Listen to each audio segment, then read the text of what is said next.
Let me start. So today we are going to cover the formats. So in our earlier classes, we saw that how can we read certain type of values using formats. So let's say I'm talking about the character, talking about the numeric variable. So when we were increasing the length and we were defining the dollar 16 dot, so that means we were using a type of format. And same way when we were using it for the numeric variable, that was also a format, but we'll have to understand the component of those format that generally we use, and the the format that we have used earlier, so that was a normal format and that was used to read some of the standard values. But today we are also going to talk about the format which help us to read certain non-standard values. Okay, so for that, so let me first categorize the type of format. So we have three type of format. One is numeric formats, another is character formats, and last one is date formats. So date is also a format because if you remember that in dates, generally we have slashes, dash, or the value written in certain format which require a particular format to read those kind of values. Okay, so we'll see that how can we use the date format also. So these are the three type of format that we will cover today. Okay.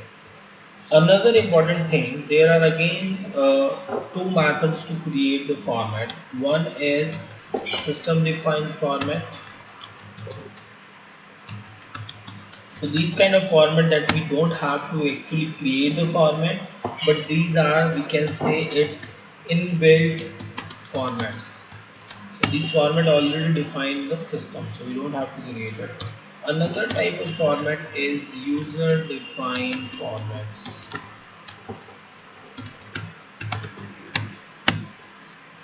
Okay, so user-defined format are those kind of format that we have to create from our side as per our requirement. So before jumping on the user-defined formats, let's see that how inbuilt formats works. So I'm starting from one example where I'm trying to use one particular character format.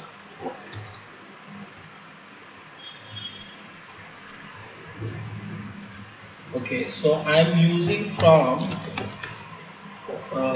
starting from char format. So this is one of the character format which would generally use to preserve the leading blanks. So when I'm saying preserve the leading blanks, so that means some of the values have blanks at the initial level. So let's say that. So you can see that we have one data over here where the name Ritu has been written. So let's suppose someone has entered the data in the database along with the spaces. So what will happen? If you will put the space and you want to read that kind of value, let me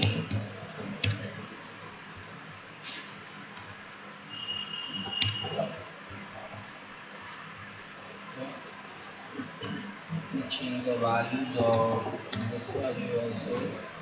So I'm using a normal data set so that we can focus on character function only. Here it is.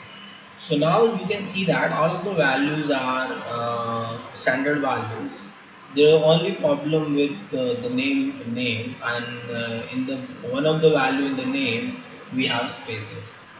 Okay, So what I am right now, what I am doing, so I am simply defining the variable name, and I am just putting the dollar sign because it's a character variable. So for that, I will simply run it.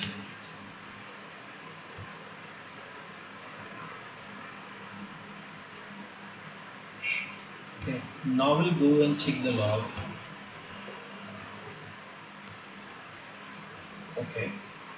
Here it is. So now we can see the log, and it has been written the dataset work.table one has four observation, four variables. So it seems that our code is correct, but now go and check the output also.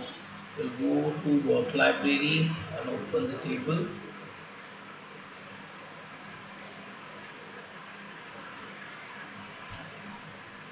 Okay, so let's check the Ritu.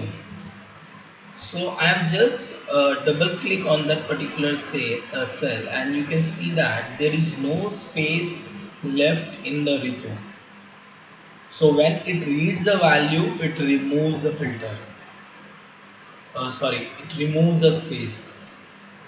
So that means if there's any space in any of the value, and if you will read that particular value with simply defining as a character value, it will not pick the space along with that value.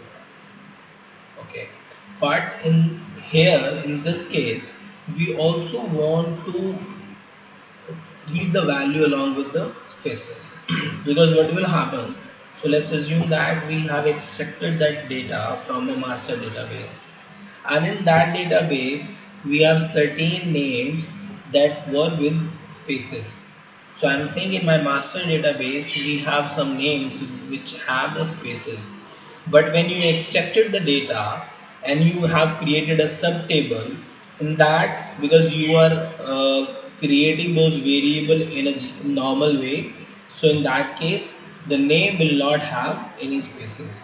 But what will happen if your subtable won't have the spaces in the name, but your master table have?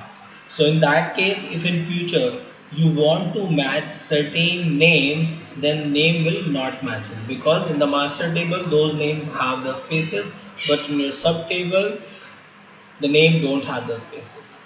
Okay, so this might be one of the purpose that we want to use the char format, so that whenever it reads the variable, so this is specifically for character variable. So now what we want, whenever it will read the name or the character value, it should also preserve the spaces. So how I can use that, I will write char just after dollar sign, and I will also define the length. So I'm going to define the length uh, as per the value that we have over here. So I will put it as a char 6 dot, because I am just taking the value as per the maximum value that we have in the data. Okay, now I will run it again.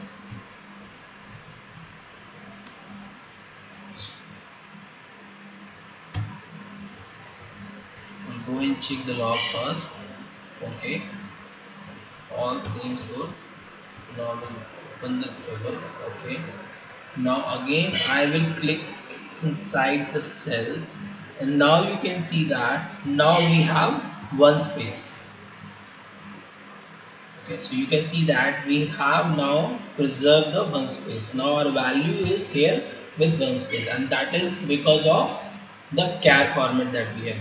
So you can see the other values also to validate whether we have spaces or not. So you can see that when I'm clicking, there is no space between my cursor and the values. That means for the rest of values, we don't have spaces, because in our actual data, we don't have any spaces in our rest of the variable, sorry, values.